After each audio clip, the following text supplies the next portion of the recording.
This is massive when it comes to working smart. You don't need to be studying 12 hours a day every day. It's not an effective long-term strategy.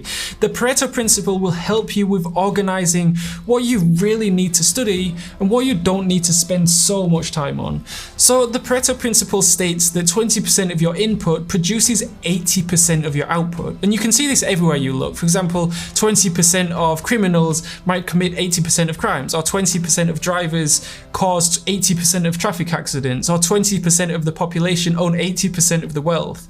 And when we bring this concept to our studying, it means that 20% of our studying results in 80% of our grades. Now, this is very, very important to take note, because when it comes to studying, there are some tasks that are more important than others. There are some tasks that affect the final grade more than other tasks.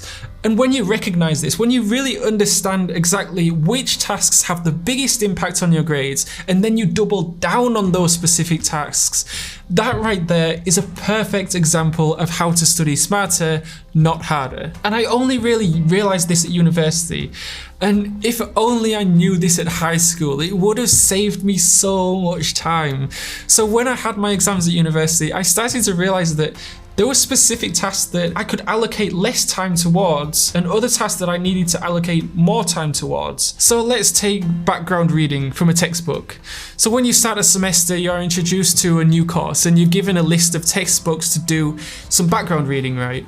And I know for each module, I was given like 5 or 6 thick textbooks to go through. And at first, honestly, I was a bit overwhelmed. I was like, how am I supposed to read through all of these textbooks? But then I realized that I could spend a week to read through an entire textbook, but would that help me with the exam? Probably not, or probably not that much. It's just not studying smart. It's studying hard, but it's not studying smart. And that's really what we're trying to achieve with this class. And so after realizing this, I put background reading using thick textbooks pretty low down on the priority list. So that's an example of a task where using the Pareto principle, it just wouldn't be worth investing my time in. But what about tasks that are worth allocating time to? Tasks that make up that 20% that go towards the 80% of your final grade? There are a few of these. Firstly, exam past papers. These were so incredibly powerful and maybe the most effective, or at least the most time efficient way of studying. At the beginning of the year, I'd download all the exam past papers on my course. Some subjects there would be past papers going back 5 or 6 years. Other subjects there would be just past papers from the previous year.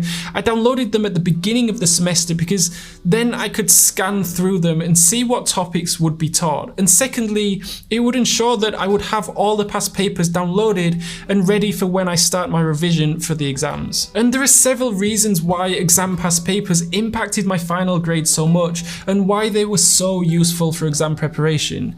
They help you understand the length of the exam. They help you work out how much time you have for each question. They identify the style of exam questions, for example, short answer, multiple choice, or essay questions. You can practice exam techniques with them, and they help you identify key subject areas to focus on when you're revising. And finally, if you practice past exam papers in exam conditions and mark them yourself, you can identify the gaps in your knowledge and where your weaknesses are, so you know to focus your revision more in those areas. As you can see, all of these benefits directly affect your exams, so they directly affect your grades, as opposed to reading a thick textbook. So it's very likely that 90% of the pages that you read in that textbook won't come up in the exam. So it's just not an efficient use of your time. Another study task that I increased the time allocated to was practice questions. Now, those could be using past exam papers, because those questions asked in the exam, there's a good chance that those questions might come up again, or similar questions might come up again, or practice questions that your lecturer gives you, or homework that your lecturer gives you. There's probably a reason why your lecturer is giving you those specific practice questions or that specific homework to do. I know with my lecturers, if they give us practice questions or homework to do, I'd make sure that I did it. The homework wasn't compulsory, you see, so a lot of students, they wouldn't bother doing it. But I noticed a pattern where the lecturer would give us quite a big homework task that was, like I said, not compulsory, but then that homework would appear appear in the final exam. So it was the lecturer's way of rewarding the students that put in the effort and did the homework. Now obviously that wasn't always the case. It's almost impossible to know exactly what will come up in the exam, but it's these patterns that you need to be aware of because they can help you massively in future exams when it comes to studying smart and saving time. Another task that fitted into the 20% category, so was worth investing more of my time in, was consolidating lecture notes. So over a semester, we'd have 1 or 2 lectures per week for each subject. And obviously we'd have a set of presentation slides and lecture notes by the end of the semester.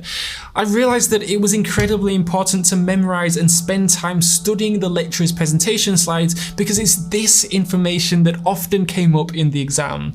I would never go into an exam without knowing the lecture slides back to front. With the Pareto principle in mind, every study task that you do, you should be asking yourself, will this positively affect my overall grade? And if it does, to what extent will it?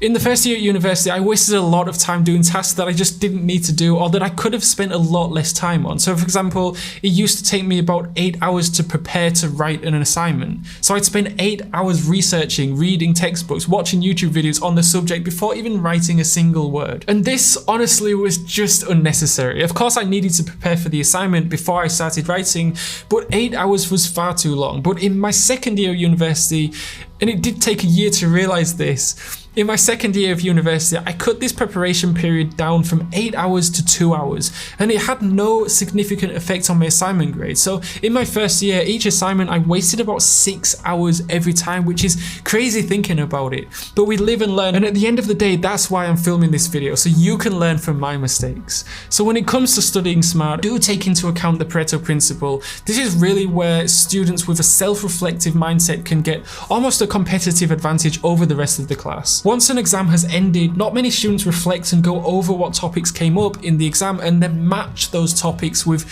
where they could have studied them. So was most of the exam based on the content of the lecture slides, or was most of the exam based on problem questions that your lecturer gave you? And I used to go through this process after every exam, and I found, at least for my university and my course, I was studying economics and finance, was that exam past papers were the most important predictor of what would come up in the exam, followed by lecture slides, followed by homework given to you by your lecturers. And honestly, by my third year, I didn't do a lot of textbooks reading at all. It just wasn't a time efficient way of studying, and I was realizing through year 1 and year 2 that textbook knowledge just wasn't coming up in the exam. You can be reading textbooks 10 hours a day every day, and when it comes to your exam, you fail it because it's not an effective study strategy. Instead, what is working for you, so practice questions, going through past papers and going over your lecture notes, those are the tasks that you should be doubling down on, and that alone will save you hours and hours every week while not affecting your grades at all. The very essence of working smarter, not harder. The Pareto principle is incredibly important when it comes to studying smarter, so if you have any questions or if you need any clarification, just let me know below and I'll get back to you as soon as I can.